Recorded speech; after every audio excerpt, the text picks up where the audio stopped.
From Las Grutas we drive south and take a look at the largest dinosaur replica in the world in Trelew, before spending a very relaxing 2 weeks in Gaiman. This is a Welsh settlement in Chubut.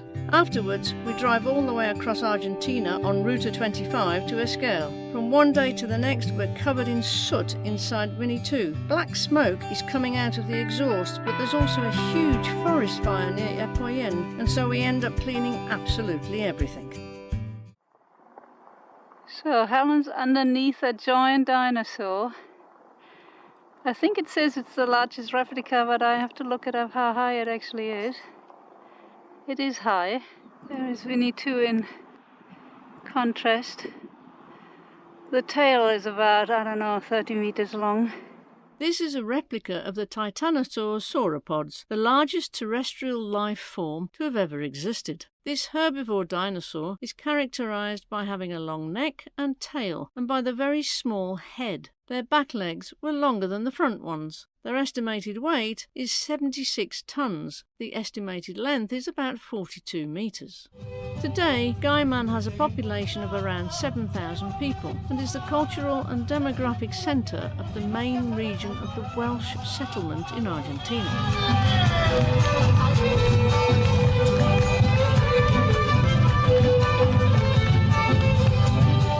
Seeking freedom for their language, their faith and their work, the first Welsh settlers arrived in the Chubut Valley in 1865.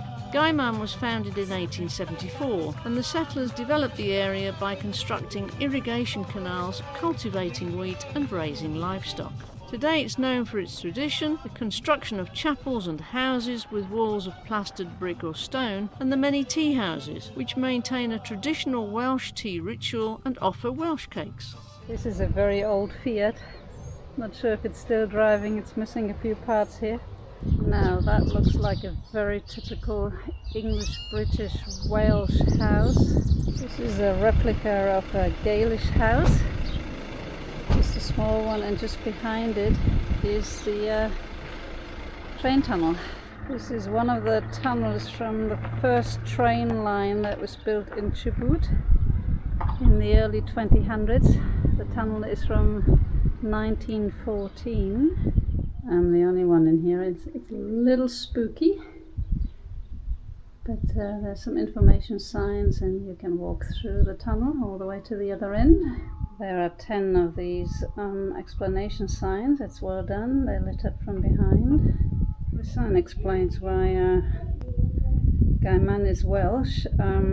They imported 300 labour workers with their families to Puerto Madryn, and they started building the train line from Puerto Madryn to Trelew.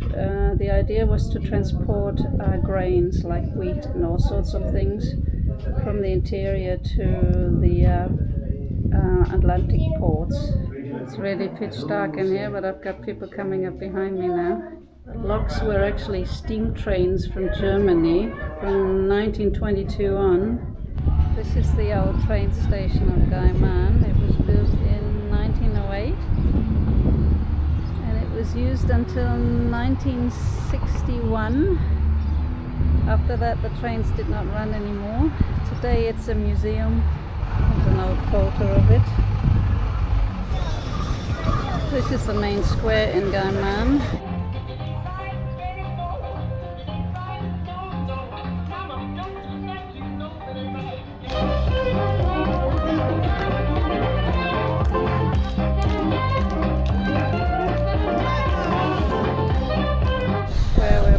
And we are joined by 2 other motorhomes from Argentina today. The beauty here is we can plug in. There are power sockets on the square. There's also drinking water, but no public toilets. This, I believe, is the oldest house in Gaiman. It's a museum today. This is a building that fascinates Helen. There's a water canal that runs right underneath that house. This used to be the house of Juan Carlos Segura. He had his workshop here. He's an artist. This one's called Autumn in Gaiman. It's very clean water that's running through the town here. This is the old post office in Gaiman. Doesn't say from what year. They have a beautiful cherry tree in their yard.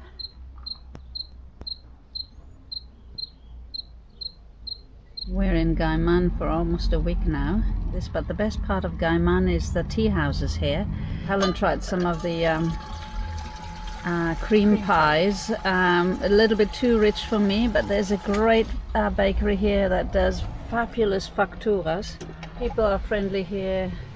We like it. It's a good spot for a little rest. We decided to get our filter system out. There's drinking water here on the square, but it has a slight touch of chlorine. It looks like it's working well. It always takes its time, so we have to keep filling up and then draining it out on the bottom there, but perfect.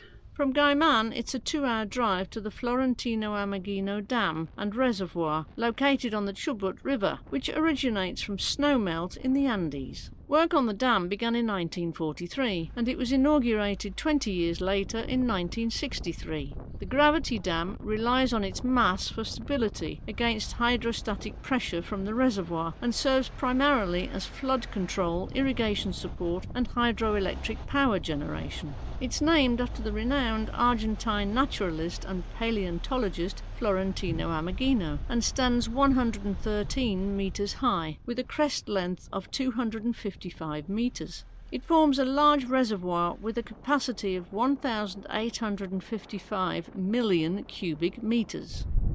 This is a lot lower, the water level, than it used to be 10 years ago. We were here the last time.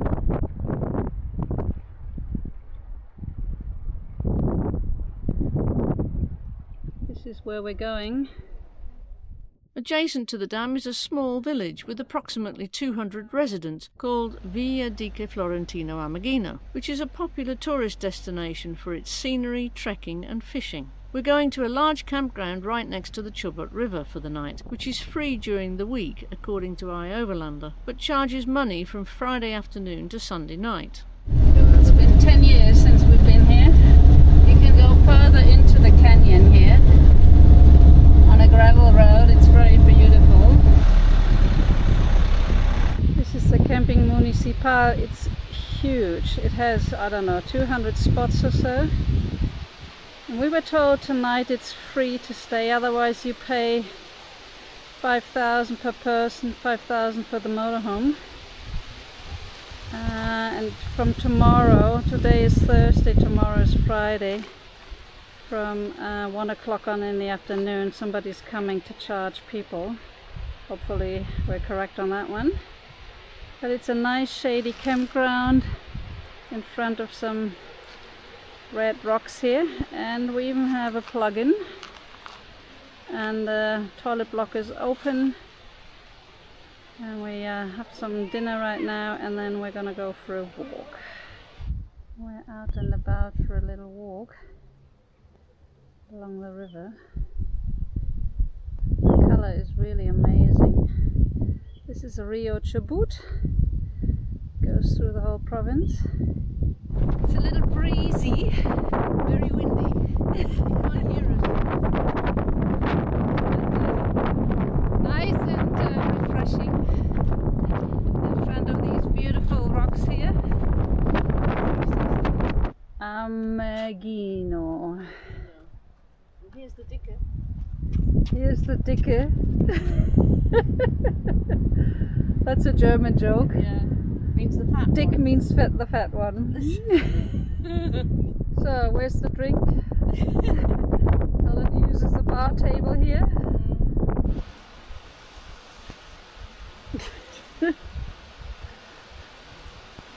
The Walk of Fame.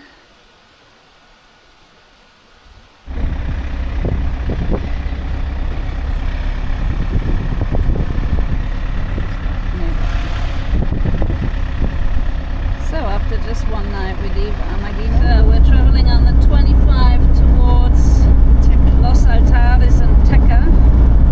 Los Altares, I guess it is. We're out of the Pampa. We're in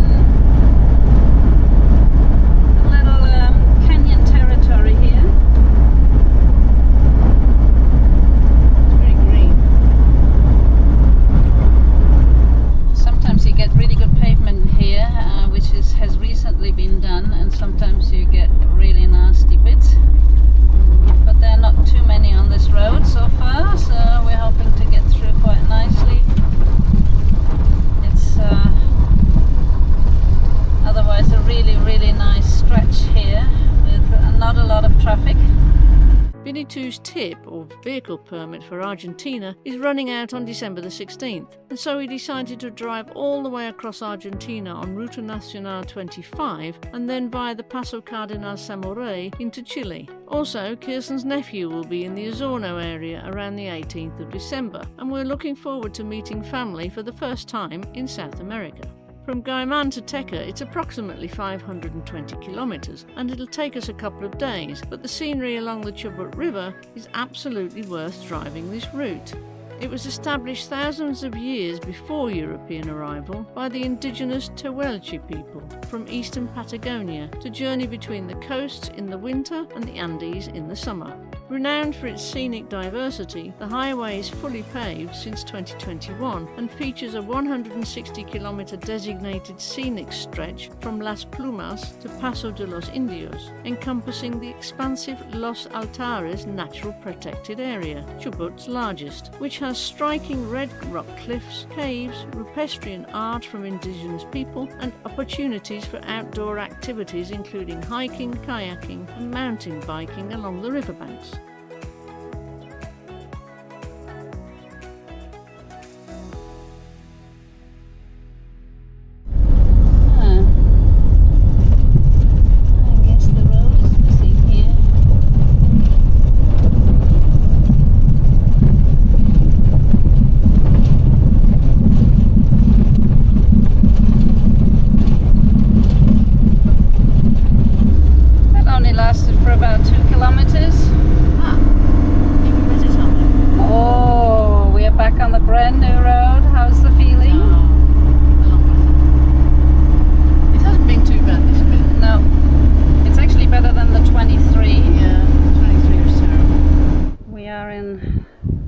Las Altares, and we followed a tip on Ayovalenda, Playita del Rio. At the moment there's not many people here, hopefully that stays like this. We had to get through a muddy puddle to get here. Our tyres are a little dirty now, but we are parked right next to the Chubut River. So that's a really nice place here.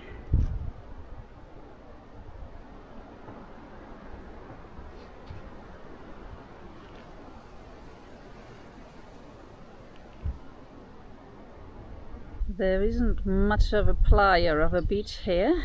We had a really quiet night. And the Rio Chubut is quite brown at the moment. I think they had a lot of rain in the Andes. Don't know, maybe it's always like this, but I don't think it looks appealing for swimming, because you can't see how deep the water is.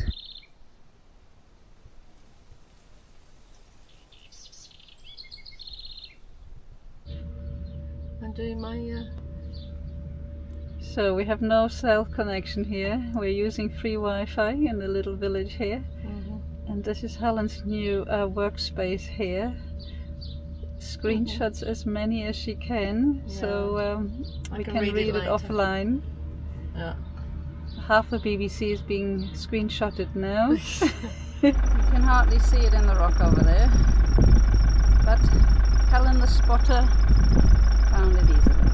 A replica of the carnivorous dinosaur Asfaltovenator vialidadi was inaugurated in Los Altares in October 2022 to mark the site where the fossil was discovered. The life-size sculpture is the work of artist Thomas Schinelli from Trelew. So far, this is the only fossil of the Asfaltovenator that was ever found. It's approximately 179 million years old. This dinosaur was a fairly large animal with a total body length being estimated at 7 to 8 metres. Its diet likely included smaller dinosaurs. We're getting close to the Rio Chubut again. The road has been not as good on the last, 40 kilometres.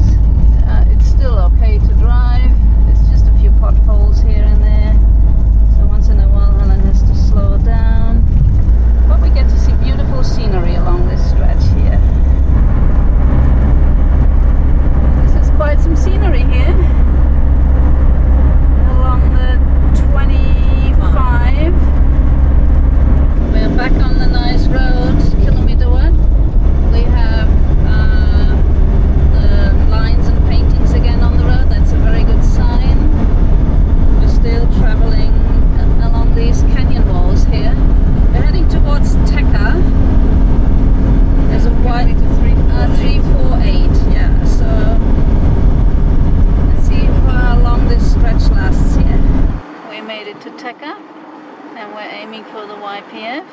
have a shower.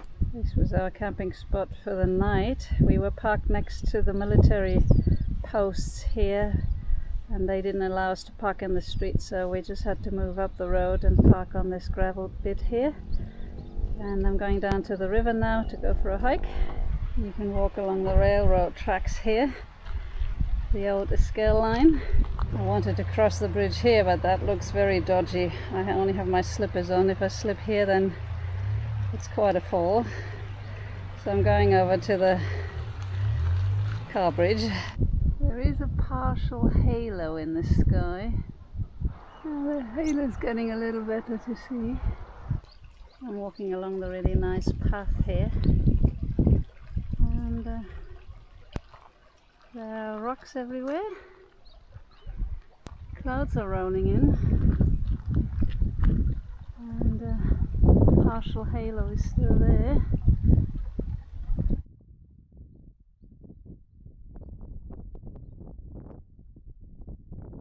For a few days now I noticed black smoke coming out of the exhaust when I pushed the gas pedal. Did we get bad diesel the last time, or is something wrong? Smoke clouds. So here's a big fire. We didn't go all the way to Epuyen because we didn't want to end up in this thick fire. The clouds are really heavy, but we stopped about 10 kilometers before, and now we can actually see clear sky here. Forest fires are getting more and more frequent in the southern parts of Argentina and Chile. Climate change is definitely one of the main causes for that. Esquel is normally a well-known ski area in Chubut, but this year there was hardly any snow in the winter, and none of the ski lifts were open for the winter season. So Patagonia has faced a huge drought for the past years, with high winds drying out the soil and the large forest areas. Once a flame caused by lightning or human hand ignites, the fire spreads fast and furious in this region. So it's a little bit clearer this morning. I'm not sure if it's a volcano eruption or a fire somewhere, but we can see the mountains. And we're heading towards Bolsón. So we're doing the big clean up here. This is our fleece blanket that goes in the back door that for some reason got really black. Yeah. I don't know why. Mosquito net that we've already washed through, that's drying. Helen's turn. She's doing the mozzie net for our sliding door. Trying to do my repairs here. We got the seal changed in the cylinder head cover, but it's leaking. We're leaking oil, and I only have this, I don't know what it is, it's kind of like a silicone, a heat resistant silicone. And I'm trying to put it on the outside because I don't want to lift up the hole. I can't get this thing out. I need to remove everything, and I don't want to do that. They had problems last time. Yeah, so I'm just That's why they didn't put it back on properly. I'm just gonna put it on the outside. Hopefully it seals it a little bit. If not, we have to go to a mechanic again. From El Bolsón we head north and then west into Chile by the Paso Cardenal Samuré to meet up with Kirsten's nephew Torben and Hannah for a couple of days. It's the first time we meet family members in South America, and we have a fabulous time together while hiking on and around the Osorno volcano. Afterwards we spend Christmas in Puerto Varas before heading back into Argentina on New Year's Eve.